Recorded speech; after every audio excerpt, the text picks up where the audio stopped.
Mes frères et sœurs dans le Seigneur, que la paix et la grâce du Seigneur Jésus-Christ soient avec vous tous. C'est toujours frère évangéliste Bonel Birmingham.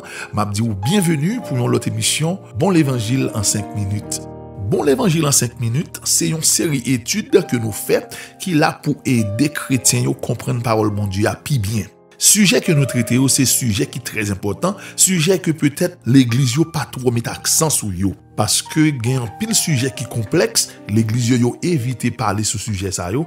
Et à cause de ça, chrétiens ont été à vivre dans l'ignorance parce que yo ont une série de questions qui pas jamais une réponse. Par exemple, je dis à notre ami entamer sujet ça, qui côté yon moun aller le mourir, que moun chrétien ou païen. Avant que nous répondions à la question, ça il y a un pile éclaircissement que nous devons faire concernant la vie de l'homme et la mort de l'homme. Premièrement, la Bible montre nous l'origine de l'homme. Qui côté l'homme n'a sorti, qui gens que l'homme n'a fait exister. Genèse 2, le verset 7, il dit nous que l'Éternel Dieu forma l'homme de la poussière de la terre. Il souffla dans ses narines un souffle de vie et l'homme devint un être vivant. Premier bagage qu'on a besoin qu'on ait de l'homme, c'est que l'homme c'est un être tripartite, qui veut dire que l'homme est composé de 3 parties. Il y a un esprit, il y a une âme et puis il y a un corps. Dans la Bible, nous joignons dans 1 Thessaloniciens 5, le verset 23, il dit que le Dieu de paix vous sanctifie lui-même tout entier et que tout votre être, l'esprit, l'âme et le corps soient conservés irrépréhensibles lors de l'avènement de notre Seigneur Jésus-Christ. Dans le verset, ça seulement, nous avons mentionné l'esprit, l'âme et le corps. C'est que vous existez.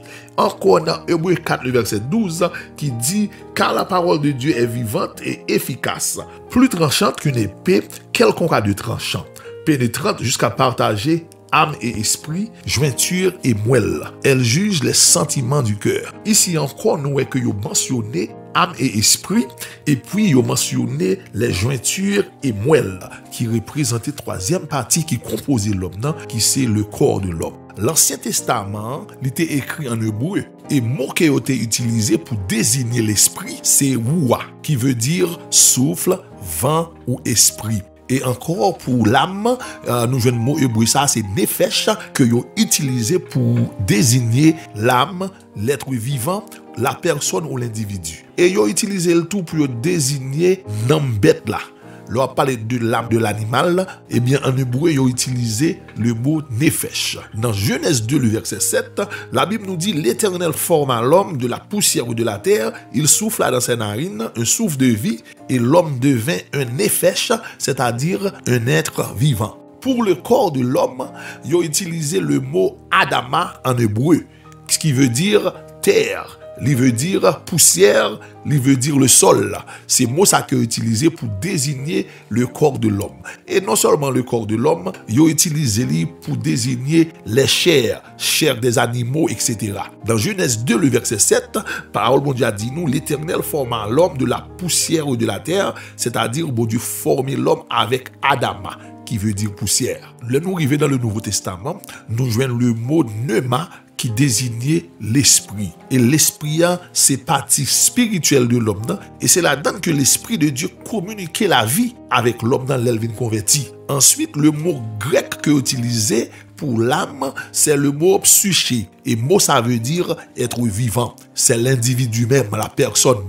Et ils ont utilisé mot ça pour désigner le siège de la volonté, le siège de l'intellect et le siège des sentiments. C'est là que l'homme il prend toutes les décisions. C'est là que l'homme il a désir, il a sentiment, il a affection. C'est là que le remet, c'est là que le raillit et c'est là que le content, il fâché. Enfin, le mot soma, c'est le même que nous jouons en grec, que ils ont utilisé pour désigner le corps de l'homme ou le corps de l'animal. Dans 1 Corinthiens 6, le verset 19, il dit que ne savez-vous pas que votre corps, c'est-à-dire votre soma, est le temple du Saint-Esprit qui est en vous. Mais bien aimé, l'heure est arrivée pour nous quitter. Mais nous voulons fort songer que le sujet que nous débattons là, c'est là où nous mourir qui côté l'aller. Avant que nous te parler du sujet, nous sommes obligés de faire tout râler ça pour nous être capable de montrer que bon Dieu créé l'homme tripartite. L'homme a créé avec 3 parties, ça l'esprit, l'âme et le corps. Et l'homme est capable de recevoir la mort dans tous les 3 parties. Et c'est ça que nous allons débattre dans le prochain segment. Moi, je vais faire nous connaître à partir du mois d'août, si Dieu le veut, nous allons commencer à répondre des questions, toutes sortes de questions qu'on a gagnées. Et si il y a un sujet qu'on a aimé nous débattre, on va quitter un message pour nous. Bon Dieu béni.